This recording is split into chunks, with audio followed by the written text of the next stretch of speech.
Hello and welcome to another bite-sized episode of the Do the Work podcast. I know your time is precious, so we keep these short and sharp so you can get the information that you need and go away and implement it into your lifestyle with your health and fitness. Just before we get into the episode, all I would say is if you like this content, if you could please share it with a friend, like it and subscribe so that we can get our message out to change more people's lives. Enjoy the episode. Today I'm going to talk to you about the 10 most common traits of my most successful clients. After having many years of experience in working with hundreds of clients as a personal trainer, there's a lot of things that stand out, and more often than not, it's not around the starting point of the individual or how much weight they've got to lose, but more about their mindset, whether that be where they are in a mindset sense when they start or what they pick up on the way. So I want to share with you today 10 of the most common things that stick out to me. Let's dive straight into it. Number one is that they embrace imperfect action. Most people that struggle when it comes to their health and fitness, and especially weight loss, they have this kind of like on and off mentality. And that's usually what holds them back from achieving long-term success, because maybe they're on it for a few days and then they're off it for the weekend, and they can never really get any level of consistency, routine, and momentum. And then they lose a little bit of motivation and they end up back in the same cycle. So imperfect action is the way to go. And what my clients see when they have this trait and then when they work with this trait is that they essentially recognize that there's going to be hiccups, there's going to be challenges, there's going to be obstacles, there's going to be birthdays, there's going to be holidays, all these things on the way. But these aren't reasons either not to start or not to keep going. It's just a case of accepting that these are simply part of life. And instead of seeing them as a reason to stop or to quit, they essentially see it as something that they just need to overcome and, as I say, accept as part of their lifestyle rather than as a reason to stop. And then trait number two is that when they're struggling, they ask for help and they ask for support. And this might come in the form of completing their check-in, and rather than kind of going into hiding and avoiding me as a coach, they actually reach out to me directly, let me know what they're struggling with, and then allow me to be able to help them and coach them into maybe making a better decision, getting back in the flow, maybe a help with their motivation or whatever it might be. But obviously, if as a coach, I don't know what's going on, I can't help. So again, big trait that these people have is that they ask for help and they ask for support, and they're totally honest when things go wrong, essentially, or they're not going to plan. Number three is that they take full responsibility for where they're at. So they're not blaming anything or anyone else. They know that it's on them to show up and do the work. And what I've found with this is that people who don't get as successful results as these people is that they tend to blame other things. They tend to blame their job. They tend to blame how much time they've got available or whatever that might be. Now, granted, we've all got different schedules. We've all got different amount of disposable time to play with. But what I've found is the people that take responsibility and accountability of that are the ones that get the best results. Number four is that they see obstacles as something they need to find a solution for, rather than, as again, this is sort of relating back to the on-off it mentality, as something that's in the way and as a reason to quit. They find something positive out of finding a solution, and they see it as something that they can then use down the line when this thing happens again, be that someone's birthday, be it a night out, a holiday, or whatever it might be that most people would see as a reason to stop or to fall off the wagon or whatever the terminology might be. So seeing obstacles as something that you can find a solution for and flip into a positive so that you can create more longer term change and accept that these are just things that are part of life ultimately. Number five is that they're constantly seeking out performance-based goals rather than obsessing over the scales. Now, obviously, someone coming in who wants to lose weight needs to have some level of metric, some level of tracking their progress with regards to weight loss. But what I've found over time is that people that set goals around their performance, be that in the gym, in their strength training, so it might be a certain squat, deadlift, bench press, something like that, or they might have goals outside of the gym in terms of maybe wanting to run a 5K, wanting to complete a hike, or whatever it might be. And no matter what someone's starting point is, there is a performance goal there that they can move towards. And I often find that that creates a lot more motivation than just focusing in on the scales. and also creates that sustainability and that long-term change, if you will, rather than just trying to hit a certain number on the scales. And then usually what happens when that's the only focus is that they go back to the life and the habits that they had before, because they've kind of ticked that box. And then that creates that cycle of problems where you're gaining weight, losing weight, gaining weight and losing weight. So again, the most successful clients that I have look towards performance-based goals.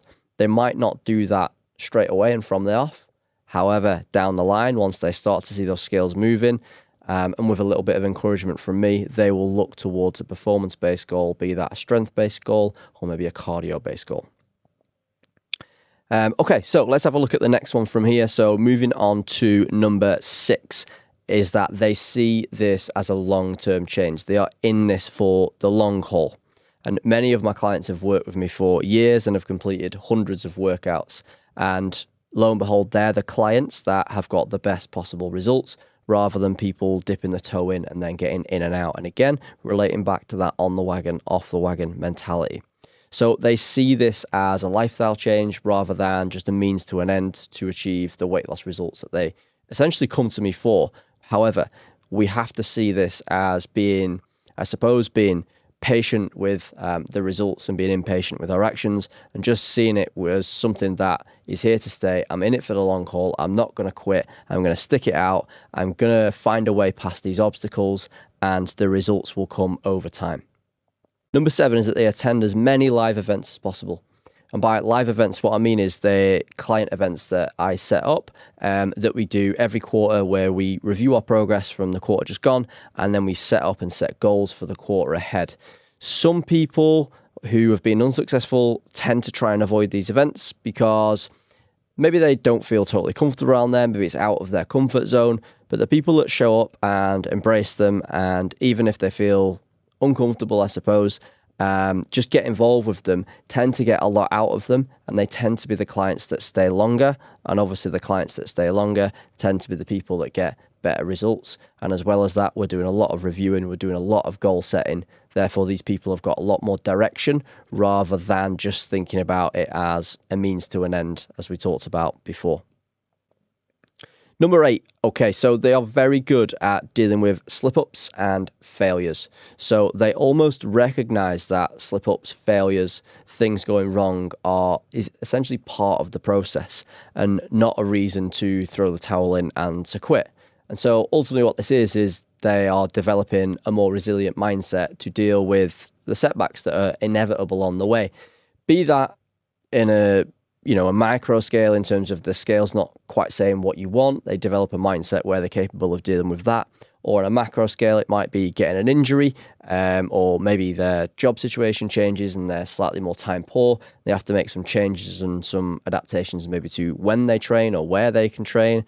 Or as I say, an injury might restrict certain exercises that they can do, or maybe restrict exercise completely and they have to focus in on, just diet and steps and what have you. But what's going to happen on a journey like this is that you're going to come up against challenges and you're going to come up against periods where things aren't going your way. But the most important thing is that you stick with it and you learn from it. And again, you develop that resilient mindset, which, as I say, many of my successful clients either had to begin with or built along the way alongside those inevitable failures that came. And then number 9, I really love this one. So this is that they are not scared to set big, hairy, scary goals. Many of my clients have achieved some incredible goals over the years. And what I've found is the people that set the big goals are the ones that achieve the big results. And people that either don't set goals or set small goals that don't really inspire them tend to not really get anywhere because they're not inspired enough, they're not motivated enough to actually go out and do the work and work towards something, I suppose, that they don't actually know if they can achieve.